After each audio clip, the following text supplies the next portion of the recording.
Hello students, welcome to next part. आज जो हम नेक्स्ट पार्ट में पढ़ रहे हैं सॉल्यूशन चैप्टर के, उस चैप्टर में हमारा आज का टॉपिक है एलिवेशन ऑफ बॉइलिंग पॉइंट। ठीक। एलिवेशन ऑफ बॉइलिंग पॉइंट जो है एक कॉलिगेटिव प्रॉपर्टी होती है। ठीक है, तो कॉलिगेटिव प्रॉपर्टी को इसको पढ़ने से पहले हमें ये जानना जरूरी है कि बॉइलिंग पॉइंट क्या होता है। ठीक है, एलिवेशन ऑफ बॉइलिंग पॉइंट के लिए सबसे पहले हम बॉइलिंग पॉइंट को समझते हैं। ठीक है, ये एक बीकर है।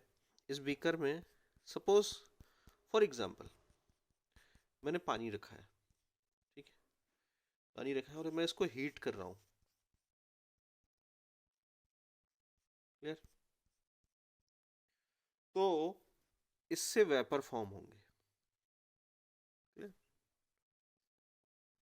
और इन वेपर्स, ये जो वेपर फॉर्म हुए हैं, इन वेपर्स का जो प्रेशर है, वेपर प्रेशर जो है, जब वो 1 atm पहुंच जाएगा। ठीक, जब वो क्या पहुंच जाए, 1 एटमॉस्फेरिक प्रेशर तक पहुंच जाए, तो उस टेम्परेचर को, जिस टेम्परेचर पे किसी लिक्विड का वेपर प्रेशर 1 atm होता है, उसको हम बॉइलिंग पॉइंट कहते हैं। ठीक है, boiling point is defined as the temperature at which the vapor pressure of liquid becomes equal to atmospheric pressure। Clear? Hindi में इसको क्वथनांक बोला जाता है। और हम जितना ज़्यादा प्रेशर देंगे, ठीक है, it increases with increase external pressure. और अगर इंटरमोलिकुलर फोर्सेस स्ट्रांग है इसके बीच में, ये जो हमारे पास यहाँ पर दिख रहे हैं हमें, ठीक है, जो मॉलिक्यूल्स हैं, जैसे वाटर के मॉलिक्यूल होते हैं H2O, तो उन मॉलिक्यूल्स के बीच का इंटरमोलिकुलर फोर्स अगर स्ट्रांग होगा तो वो वेपर देर में बनाएंगे। तो हमें क्या करना पड़ेगा, हमें ज़्यादा हीट करना पड़ेगा। क्लियर? तो क्या होगा, बॉइलिंग पॉइंट इंक्रीज हो जाएगा। मतलब ज़्यादा हीट करने का मतलब है कि वो जो वेपर प्रेशर है वो 1 atm ज़्यादा टेम्परेचर पे होगा, ना कि जो नॉर्मल पे होता है या कम इंटरमोलिकुलर फोर्सेस वाले के साथ होता है। क्लियर? ये तो हो गया बॉइलिंग पॉइंट। अब बॉइलिंग पॉइंट को हमने समझ लिया। ठीक है, एलिवेशन ऑफ बॉइलिंग पॉइंट को समझने के सबसे पहली हेडिंग हमें समझनी थी कि बॉइलिंग पॉइंट क्या होता है।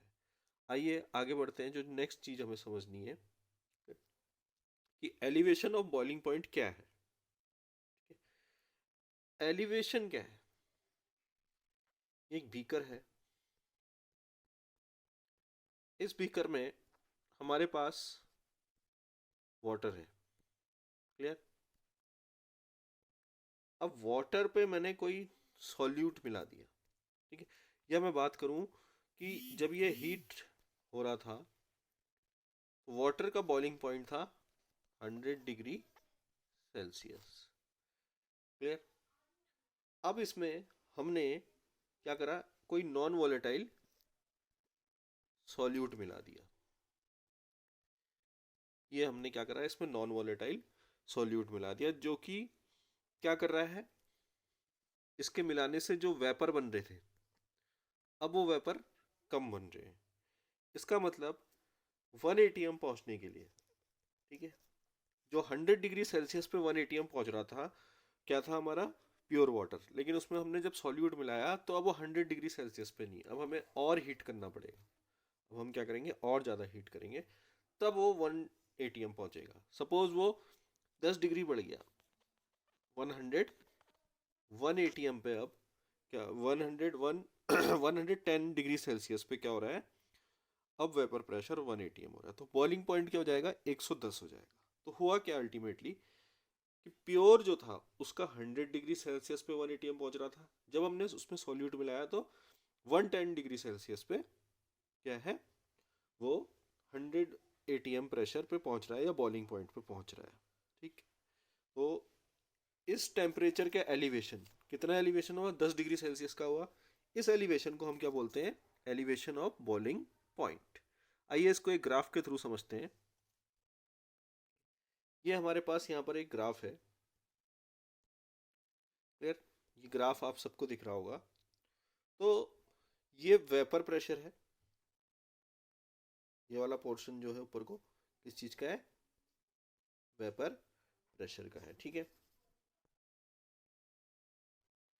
और इस और क्या है हमारे पास, टेम्परेचर है। क्लियर। देखिए हमारे पास दो सॉल्यूशन के बॉइलिंग पॉइंट हैं। एक हमारे पास है प्योर सॉल्वेंट, जो ये वाला ऑरेंज लाइन दिख रही है हमें, ये किसकी है, प्योर सॉल्वेंट की है। और ये वाली जो है वो किसकी है, सॉल्यूशन की है। ब्लू वाली जो हमें दिख रही है वो किसकी है, सॉल्यूशन की है, ठीक है। तो यहाँ पर को जो टेम्परेचर है 1 atm पहुँचने का, ये लाइन जो जा रही है हमारी आगे ग्रीन जो आ रही है यहाँ से, वो 1 atm की लाइन है, ठीक है। तो 1 atm पहले कौन पहुँच रहा है, सॉल्वेंट पहुँच रहा है, ठीक है। इसको हमने दिखाया टीबी नॉट से, क्योंकि वो प्योर का है। जैसा हमने प्रेशर पे पी नॉट लिया था प्योर के लिए, यहाँ पर को टेम्परेचर पे प्योर के लिए हम नॉट लगा देंगे, ठीक है। तो टीबी नॉट टेम्परेचर पे, टीबी नॉट टेम्परेचर पे सॉल्वेंट जो है 1 atm पहुंच जा रहा है, मतलब उसका बॉइलिंग पॉइंट क्या है, टीबी नॉट है, ठीक है। लेकिन जब उसमें सॉल्यूट मिला दिया, जैसा अभी हमने पिछली स्लाइड में करा था, उसमें अगर हमने सॉल्यूट मिला दिया तो अब जो है वो टीबी टेम्परेचर पे हो रहा है। क्लियर, किस पे हो रहा है, टीबी टेम्परेचर पे। ये दिख रहा है आपको यहाँ पे, टीबी टेम्परेचर पे, ठीक है। तो ये जो लाइन है, ये जो गैप है दोनों का, ठीक है, वो क्या कहलाएगा, डेल्टा टीबी कहलाएगा, ठीक है। तो डेल्टा टीबी क्या हो जाएगा, डेल्टा टीबी जो है वो हमारा एलिवेशन है, ठीक है। कितना उन्नयन हुआ, क्वथनांक में कितना उन्नयन हुआ बोलते हैं हम उसको। डेल्टा टीबी एलिवेशन हो गया। Delta TB is equal to होगा टीबी माइनस टीबी नॉट।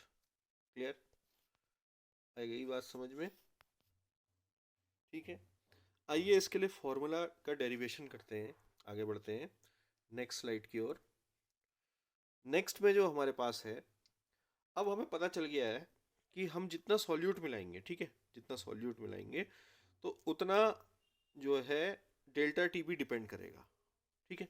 तो हम कह सकते हैं, ये पहला पॉइंट जो है हमारे पास, कि delta TB is directly proportional to molality, ठीक है।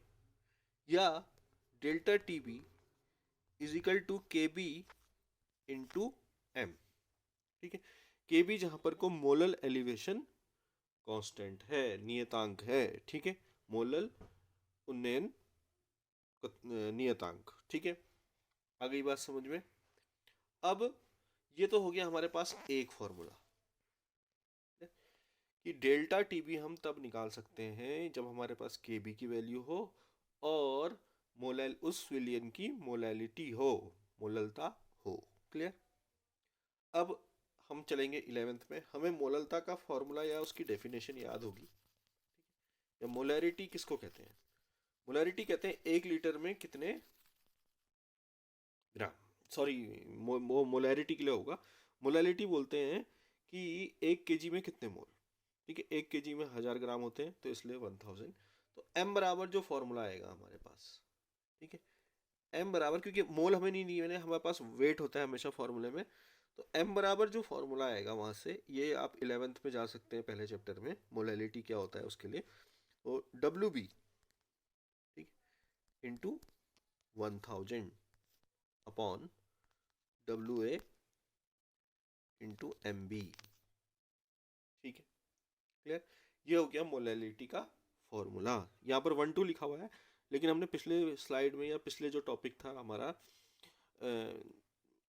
डिप्रेशन ऑफ, सॉरी क्या कहते हैं, वेपर प्रेशर वाला, relative lowering of vapour pressure वाला, उसमें हमने ए बी ले रखा है, इसलिए यहाँ पर भी मैंने WA WB और MB ले रखा है, ठीक है। आपको समझ में ना आया WB क्या है MB क्या है, तो आप पिछला वीडियो देख सकते हैं दोबारा से। तो अब हम इसको delta TB is equal to K B into M, ये वाला जो फॉर्मूला है इस पे लगा देते हैं, ठीक?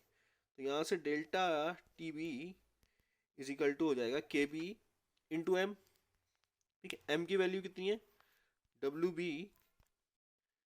Into 1000 upon WA into MB, ठीक है। तो ये हमारा फॉर्मूला है मेन। क्लियर, एक तो मोलैलिटी डायरेक्ट हम कर सकते हैं, दूसरा हम यहाँ पर को कर सकते हैं इस तरीके से। क्लियर? तो न्यूमेरिकल्स में हमें एलिवेशन निकालना होता है। ठीक है, अगर क्वेश्चन हमसे पूछे कि कितने का एलिवेशन हुआ, ठीक है, तो वो डेल्टा टीवी की पूछ रहा है। कितने का एलिवेशन हुआ मतलब वो हमसे क्या पूछ रहा है, ये डेल्टा टीवी पूछ रहा है। ठीक है, या वो डेल्टा टीवी उसने हमें दे रखा होगा, हमें वो कोई एक कंडीशन देगा कि पहले जो इतना था बॉइलिंग पॉइंट और ये सॉल्यूट मिलाने पे इतना हो गया है। ठीक है, तो वहाँ पर हमें डेल्टा टीवी मिल गया क्योंकि हमें दोनों बॉइलिंग पॉइंट मिल गए हैं, हम घटा के निकाल सकते हैं डेल्टा टीवी। लेकिन वो पूछेगा एमबी, ये पूछ सकता है कि जो सॉल्यूट है उसका मॉलिक्यूलर मास निकालिए। तो उस सिचुएशन पे भी हम इस फॉर्मूले को अप्लाई करेंगे। ठीक है, नेक्स्ट स्लाइड में मैं आपको न्यूमेरिकल्स ही कराऊंगा इससे रिलेटेड। तो नेक्स्ट जो पार्ट आएगा हमारा सॉल्यूशन चैप्टर का, तो आप वहाँ पर को समझ जाएंगे कि कैसे इस फॉर्मूले को अप्लाई करना है हमने। फिलहाल इसके बारे में जो है पिछले वीडियो के थ्रू और इसके थ्रू एम बी क्या होता है, डब्ल्यू बी क्या होता है, या इसमें मोल क्यों नहीं लिए हमने। ठीक है, जैसे कि आपको पता है कि मोलैलिटी क्या होती है, 1000 में कितने, 1000 ग्राम में कितने मोल, लेकिन मोल को भी हमने खोल लिया। ठीक है, मोल को भी एलेबरेट कर लिया, इसलिए डब्ल्यू बी एम बी यहाँ पर को आ गया है उस वजह से। ठीक, तो थैंक यू फॉर वॉचिंग, और फॉर्मूले को ज़रूर याद कर लीजिए। कुछ समझ में ना आए तो आप जो है बार बार वीडियो को देख के वहाँ पर समझ सकते हैं। और शेयर करें, लाइक करें, सब्सक्राइब करें चैनल को ज़रूर। Thank you.